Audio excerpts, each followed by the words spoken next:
Mark the KC Realtor here. What's going on? Dropping another gem for you. Market update today. Want to give you guys a market update for what's going on in Jackson County. And, as there's always some changes, especially around the holidays. And, we're getting close to the end of the year, so a lot of figures are starting to come out. And I want to give that update to you guys, let you guys know what's going on. And so you stay in the know. If you guys do follow me, I always share the skinny video that comes straight from the MLS, from KCRAR, that gives you an update.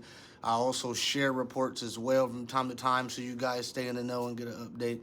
But I do want to give you guys a video and give you an update as well, and for what's going on in Jackson County, Missouri, right here, right now. So today I hopped into MLS, looked at some numbers. There was 59 new listings as of today, so people are still selling their homes, and this is right after Thanksgiving, so people are still selling their homes. There's 59 new listings. There was 8 of them in the pre-MLS, so it's 8 more new homes that are coming here within the next week or two as well. This is just in the KC metro area. So that's one thing that's going on, is there's still new listings that are popping up as the market is starting to stabilize. Now, also in Jackson County, the average 2-bedroom is selling for about $180,000, give or take, and also depending on the area. But the average 2-bedroom, about $180,000. So let you guys know where the prices are, what the price point is. 3 bedrooms, the average is about $250, $249 for a 3-bedroom in Jackson County. This is all in Jackson County, Missouri. These are the numbers. And if you're thinking about selling your home within this last year, they sell within 30 to 60 days. The home is marketed right and priced right. It should sell within 60 days.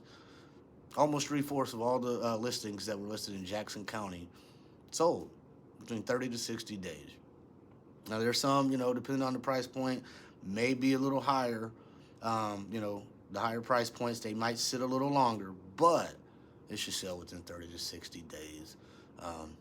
So that's here in Jackson County, and it's kind of what's been going on. There's like, I say 9,500, should I say, properties that were sold within 60 days. And that's a majority of the homes that's been, listed this year as well. Also, on a national scale, I just wanted to give everybody an update about what's been going on in the country. And as things change, and as things are changing, I want you guys to be in the know, and I want you guys to get that update. So I'm telling you, things are changing. First-time home buyers, they dropped. And that's obviously what the government wanted when they increased the interest rates, as they did just drop again last week, by the way. But that's what the government wanted when they wanted to slow down the market a little bit, try to help things stabilize. But it dropped. Here at this time, it was 34% of first-time home buyers. This year, it dropped now 26% of people that were buying homes are first-time homes. It used to be a little older, a little younger, but now that's changing as well. And so for you millennials that are out there and you're thinking about buying a home, or if you're investing in buying a home, you are ahead of the curve. And I always tell you guys that you guys are ahead of the curve, because there's not a lot of young people that are buying homes right now. They're spending a lot of money on rent. But if you're ready and you're able, you are in a very good position to set yourself up for success. And so I say, yes, buy if you're young. Why wait? The average age of the buyers jumped from 33 to 36. 36 buying their first home. And I'm not saying nothing was wrong with that, but 36 from 33. It's a little small jump. But the year before that, it was even a little bit younger. A little bit, younger folks buying homes, about 28. So that number has changed as well. And of course, you can say it's due to the market, or people just, younger folks are not as ready to buy. They're still partying, they're still having fun, they don't save as much. So that's always reflected in that number as well. It's a good time. It really still is, And repeat buyers and first-time buyers has changed a little bit with the numbers. The average age of a repeat buyer increased from 56 to 59. So somebody was, a repeat buyer buying their second or third home at the age of 59. Sometimes people are, oh, I'm too old to buy a home, or, I'm like, forget it. What? People are buying them at 36, 40, 45, but these are the average numbers from across the country. So if somebody at 59 can buy another home, so can you. So I just want to give people the numbers and give people the facts. Numbers don't lie. And so it always shows a trend, that seems like people are waiting a little bit to buy a home. And for some reason, I'm like, why? Because rents keep increasing. They're not going down no time soon. So what are you waiting for? If you need help, reach out. Let us be a resource for you. People are struggling with down payment. It's, from the numbers, that is the most thing that is keeping people back. People think it's credit, it's down payment. Everybody's saying they're struggling to come up with a down payment in this country. I wonder why. People want to travel, people want to go shop, people want to go buy Gucci, people want to go buy Fendi, people want to go buy the top of the line cars and all that. Get your priorities straight and start saving. I'm not telling you not to go take your family on a vacation, but save for that vacation and have a savings for your home, for your family as well. Or maybe cut back. Instead of going on 3 vacations, just go on 1. Or 3 cruises throughout the year, just go on 1.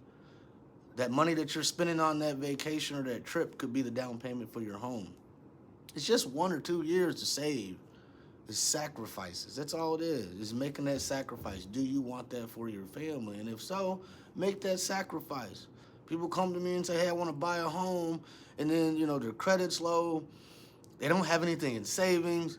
But then I'll look up and they're on vacations and they're taking trips and they're buying this and buying that. Well, that means you're really not serious in buying a home. If you're serious, make the sacrifices, make them changes, and I'll be happy to help you get into a home. But you have to make sacrifices. We all did, whether it was going to credit repair or whether it was savings or whether it was cutting back on eating out for a little while or certain things like that. You do what you got to do to make your dreams happen and make them come true, okay? So don't let down payment discourage you, because there is also programs that can help with that. So that means get your credit right, save a little bit, but yes, there's down payment programs, things like that. So you have to be in the know and contact a good realtor broker that has good lenders and that's a good resource for you, and that can help you navigate it. So with that being said, hey, don't let the down payment stop you, okay? Make those changes, those life changes that can help you get into a home. One other thing is that I want to touch on.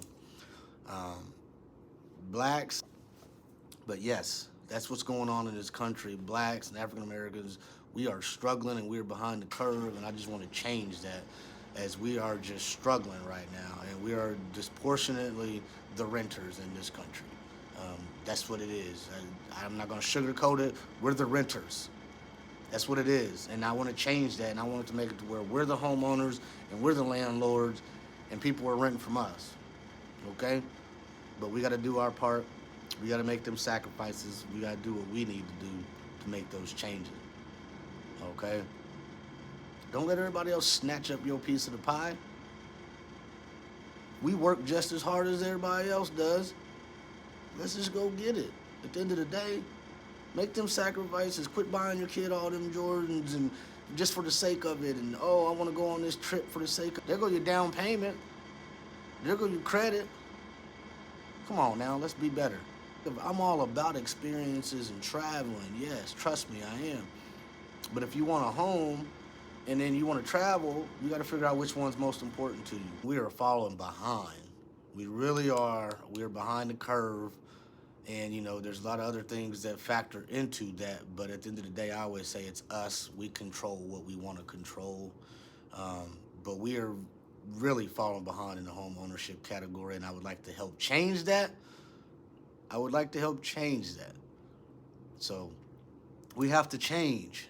I mean, literally, whites, Latinos, and Hispanics are buying more homes and achieving home ownership at a lot faster rate than blacks and African Americans. And actually this year, our number just went down. partly due to credit and the down payment issue and problem of savings that we're talking about. What also is a problem with that is because rents keep increasing. We're renters. We're disproportionately renters. So if you're renting and then your rent goes up, of course it's going to be hard for you to save. So we have to make those adjustments. We have to start budgeting. We have to start doing things to combat this. All my friends and family, I would love to get you into a home, but you guys have to do your part as well. And then we can definitely have that conversation and figure out how to get you there. But if you want to look at the numbers, I mean, shoot. I mean, people that were buying homes last year, whites, Latinos, Hispanics, they grew. While Black and Asian, descent, we retreated for the most part. We're like, nah, we're going to stay on the shelf, we're going to stay on the sidelines. Like, why? I mean, what's the reason? And this is across the country. I don't even want to give you guys the number because it's crazy. It's a little staggering number, but I just want to know why and pose that question to you guys. And why do you think that you can't own a home or think that it's not obtainable? You can leave comments in the message. You can shoot me a message of what's holding you back. And why do you think you might not be in that position to buy right now? And let's see if we can come together and help, help solve that problem. Also, another part of this problem is cash is floating around like it's growing on trees. Obviously the country keeps printing money, but cash buyers increased this past year. So you know what a cash buyer is? 75% of those are investors. And you know why? Because rents are going up. We tell people, hey, rents are going up. Well, that's because these investors are buying your first-time home so that way you can get a first-time home at a decent price because they're buying them up and then they turn around and renting them to you. That's why we say buy, because if you stay in that same home, the rent is going up. Exponentially, the rent's going up. And so, yes, these cash buyers are coming in here. Yeah, I'll buy it. I'll pay full price, whatever. And then I know I'm going to rent it out and I'm going to get my income over time. And somebody's going to pay this mortgage off for me. That's what you're doing as your renter. You're paying somebody else's mortgage, that landlord's mortgage for them. So keep that in mind. And the number jumped from 17% to 27%. So nice little 10% increase of cash buyers in the market. Where they're coming from, you got hedge funds that are buying stuff. You got the small landlords that are buying stuff. You got a lot of investment groups and things like that that's going around the country and it's teaching people how to invest. I like to teach people how to invest. So they're like, hey, let's jump in. And so they're getting this cash and they're buying these properties. And it's also in return hurting you as a first-time home buyer. As you guys are struggling or we're struggling to do the certain things that are necessary to buy a home, which is save, help and work on your credit, things like that. Cut back on spending, budget. These are all things that we've heard of, things that we know that we just don't do or don't follow through with. So please change that.